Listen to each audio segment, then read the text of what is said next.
Ngayong araw nga ay birthday ng asawa ko kaya pinaghanda ko siya. Simpleng celebration nga yung ginawa namin ng kami tatlo lang. Hello minasan, konnichiwa. Ako nga pala si Rose Kochi at eto ang aking mini vlog Japan. Birthday nga ngayon ng asawa ko kaya inuna kong niluto itong cheesecake. Kasama ko nga tong pinakamalikot kong anak sa pagbibake ng cheesecake. Pagkasundo nga namin kay Kenshin sa school ay nagsimula na akong mag-bake. Alas 3 nga ako ng hapon nagsimula. Hindi ko alam kung sasakto ba ako sa oras kasi nga kinabukasan ay may pasok yung asawa ko. Pagkahalo nga namin dito sa cheesecake ay nilagay na ni Kenshin itong itlog. Pag nagbibake ako ng cheesecake or cake, hindi talaga nawawala sa tabi ko si Kenshin. Gustong gusto niya kasi siya yung nagbibake kapag nagbibake ako. Pagkatapos ilagay yung itlog ay nilagyan na rin namin ng lemon juice. Char, ang arte lang ha. Tapos mekos-mekos mo lang para maghalo-halo yung mga ingredients. Pagkatapos ihalo ay nagpalagay na rin ako kay Kenshin ng cream. So yun lang, tapos ready to bake na. Pagkatapos ng sham-sham, eto na, dadan! Hindi pa yan tapos ha, ibibake ko pa yan. Habang niluluto ko nga yung cheesecake, ay sunod ko namang ginagawa itong gelatin. Tinutulungan pa rin ako ni Kenshin sa paggawa nga ng gelatin. Sa paggawa ko nga ng gelatin ay nilalagyan ko ito ng fruit mix. Ito nga ay pwede rin gawing salad. Dito nga sa Japan, kung nagkikrave ka ng salad, ay pwede mo itong gamitin at gawing salad. Sabi ko nga kay Kenshin ay ilagay niya yung toppings dun sa mga linera. Yung nilalagay ko nga pala ay pasas. Nire-ready na nga namin today Kenshin para makapagluto na rin ako ng buko pandan gelatin. Pagkatapos namin ilagay yung mga fruit cocktail ay nagluto na rin ako ng gelatin. Habang nagluluto ako ng gelatin ay nagbe-bake din ako ng cheesecake. Hindi ko nga alam kung mahabol ko ba to sa oras kasi late na ako nag-bake ng cheesecake. Tapos naglagay na nga rin pala ako ng cream dito sa ginagawa kong gelatin. Tapos sunod ko namang nilagay ay etong condensed milk. Pagkatapos ko nga ilagay lahat ng mga pampalasa ay minekos-mekos ko na. Mekos-mekos mo lang yan insan habang kumukulo. Charot. Naglagay na nga rin pala ako ng vanilla para bumango itong ginagawa kong gelatin. Habang hinihintay ko nga kumulo yung gelatin ay gagawa na rin ako ng baked sushi. First time ko lang gumawa nito dahil napanood ko lang to sa TikTok at gusto kong itry. Naglagay na nga rin pala ako ng suka dito sa kanin. Depende sa inyo kung gusto nyo ng rice vinegar. Pagkatapos kong lagyan ng suka ay naglagay naman ako ng sesame oil. Gustong gusto ko tong sesame oil na to lalong lalo na kapag nagluluto ako ng Japanese food kasi napakabango. Tapos naglagay na nga rin pala ako ng sesame seed. Minekos-mekos ko lang din ulit pagkatapos kong lagyan ng mga ingredients. Pagkatapos kong minekos-mekos ay nilagay ko na rin sa lagayan. Kung gagawa kayo ng baked sushi, kailangan yung lagayan nyo ay yung talagang pang-bake. Yung kaya niya yung init ng oven kapag nagbe-bake kayo. Doon na tayo sa exciting part. Maglalagay na tayo ng toppings dito sa gagawin nating baked sushi. Ito na nga itong naisip kong toppings ng baked sushi ko. Tapos nilagyan ko lang siya ng mayonnaise. Tapos minekos-mekos ko. Tapos inispread ko lang yung tuna dito sa kanin. Hindi ko pa natitikman tong ginagawa kong baked sushi pero nagugutom na ako. For the toppings ulit ay maglalagay naman ako ng kani o yung crab stick. Ilagyan ko lang din ulit ng mayonnaise. Tapos minekos-mekos ko ulit. Katapos kong imekos-mekos ay nilagay ko na nga rin siya dito sa kanin. Habang gumagawa nga ako ng baked sushi, natatakam na ako kasi amoy pa lang parang masarap na. Ito yung first time na gagawa ako ng baked sushi. Hindi ko lang alam kung ano yung kakalabasan nito pero feeling ko masarap talaga siya. Nag-add na nga rin pala ako dyan ng crab stick tapos hinati-hati ko lang. So ayan na yung itsura. Para mas lalong sumarap itong ating baked sushi ay maglalagay tayo ng cheese. Kulangan pa nga ako dito sa cheese na nilagay ko kaya naglagay ulit ako. Hinati-hati ko nga lang pala sa maliliit itong cheese. Bali malaki kasi yung nabili kong cheese. Pagkatapos ko maglagay ng cheese ay naglagay na nga rin pala ako ng nori. Depende po sa inyo kung gusto nyo maglagay ng seaweed sa baked sushi na ginagawa nyo. Ito ay optional lang naman. Pagkatapos ko ang gumawa ng baked sushi ay nilagay ko na rin sa linera itong ginagawa kong gelatin. Halos sunod-sunod nga yung ginagawa ko. Pagkatapos nito ay magluluto na naman ako. Napakaswerte talaga nitong asawa ko tuwing birthday niya. Talaga nag-e-effort ako magluto. Ang dami ko nga niluluto kahit na 3 lang naman kami kumakain. Actually, halos ako lang lahat nakakaubos nitong mga niluluto ko kasi yung asawa ko hindi naman mahilig sa mga ganito.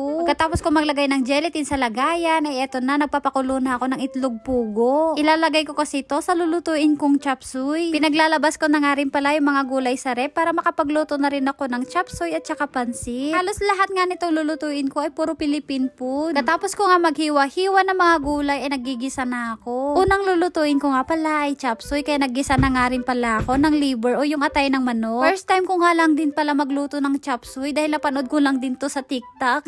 Nagutom ako dun sa pinapanood ko kaya binala ko magluto ng chop suey. Pagkatapos kong ilagay lahat ng mga ingredients ay huli kong nilagay itong cabbage. Habang nagluluto pala ako ng chop suey nagluluto naman ako ng pansit. O diba? Todo effort ang nanay nyo mga beshi ko. Okay lang na mapagod ako basta may paghanda ko lang itong asawa ko. Iniwalay ko nga pala yung mga gulay pagkatapos kong igisa. Nung natanggal ko na nga yung mga gulay inilagay ko na rin tong pansit. Tapos Pasimekos-mekos lang din natin ulit insan. Habang nagluluto ako ng pansit, nagluluto naman ako ng chapsun. Ano ba yan mga beshi ko? Doble-doble yung trabaho natin.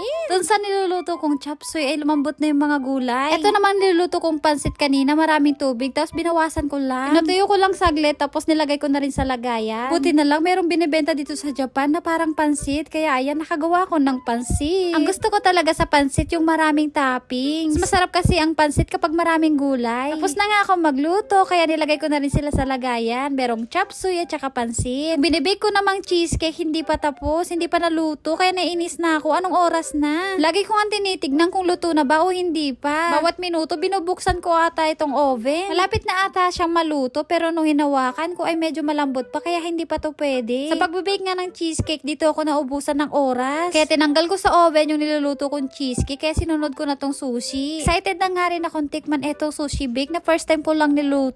Lagay ko nga muna sa ref yung cheesecake para lumamig. Habang nagbe-bake ako ng sushi, ay eto naman tong anak ko. Gusto niya magpalobo. Feeling talaga tong anak ko. Gusto niya siya yung may birthday ngayon. Kaya ayan, meron pa siyang palobo-lobo. Tuwang-tuwa nga ako kasi nag-e-enjoy tong anak ko kahit hindi naman niya birthday. Nagalit nga tong anak ko kasi nga birthday daw niya ngayon, hindi yung tatay niya.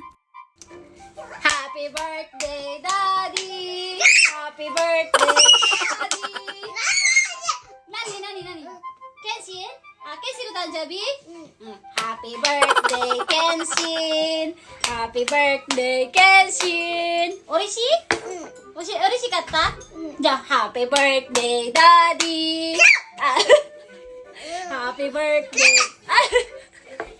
Nagalit nga yung anak ko kapag kinakantahan ko ng happy birthday to you, yung daddy niya. Gusto niya kasi siya yung kinakantahan. Gusto niya pangalan yung binabanggit sa happy birthday to you. Napaka-arte lang talaga ng anak ko, daig pa niya ang babae. Pagkatapos ko nga magluto, ay nilagay ko na nga rin pala sa lamesa lahat ng mga niluto ko. Tapos kumain muna kami bago kami kumanta ng happy birthday. Yung binibake kong cheesecake ay hindi pa luto. Grabe, 3 oras ko nang niluluto, hindi pa rin naluluto. Kaya nagpunta ako saglit ng supermarket para bumili ng cake. Yung maliit lang na cake para merong paglagyan yung kandila. Ito nga yung nagustuhan ko sa lahat ng niluto ko, yung sushi bake. First time ko lang magluto nito, napakasarap pala. Buti na lang ay nagustuhan din ng asawa ko itong niluto kong sushi bake. Yung cheese na nilagay ko parang hindi naluto, lumambot lang. Pero ayos lang kasi at least masarap siya. Ito yung birthday ng asawa ko na simpleng salo-salo lang. Ko tsaka si Kenshin nga lang din yung bisita ng asawa ko. Happy birthday, Daddy! No, eat it. Happy birthday, Daddy! Happy birthday, Kenshin! Mamuta. Happy birthday, Daddy! Eat it. Kenshin! Ay, wakata. Huwag! Wakata. Aggie. Ali! Kampai. Kampai! Happy birthday, Papa! Kampai, Kenshin! Kampai!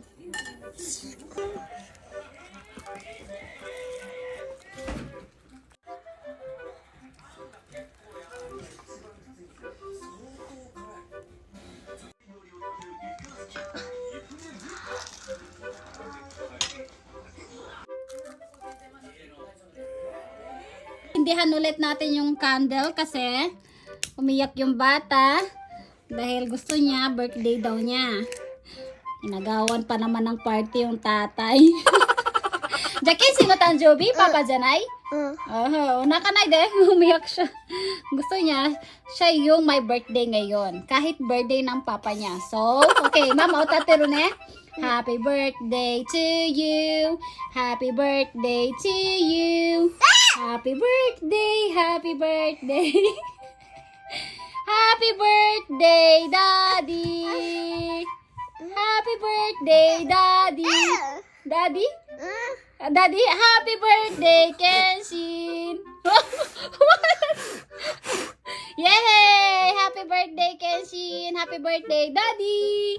Pagod na nga at tinaantok na tong asawa ko, kaya gusto niya nang matulog. Maaga pa kasi yung trabaho niya kinabukasan. Kaya sabi niya sa akin, ay massage ko daw yung paa niya para makatulog siya kaagad. Non-stop eating at saka want to sawa tayo ngayong gabi, mga beshi ko. Lahat nga nitong mga niluto ko ay favorite ko, kaya ako lang din talaga lahat ng kakain at uubos nito. Tapos na nga at buti na lang nairaos namin itong birthday ni Daddy. Kaya kahit napagod ako sa pagluluto, ay okay lang. At least may handa ko itong asawa ko. Sarap nga kami dito sa bake sushi na niluto ko. Kaya ayan o, tignan nyo, nakalahati na. At dito na nga po natatapos ang aking mini vlog Japan. Maraming salamat po at sinamahan nyo kami mag-celebrate ng birthday ng asawa ko ngayong gabi. So yun lang po, maraming salamat, sayonara and bye-bye!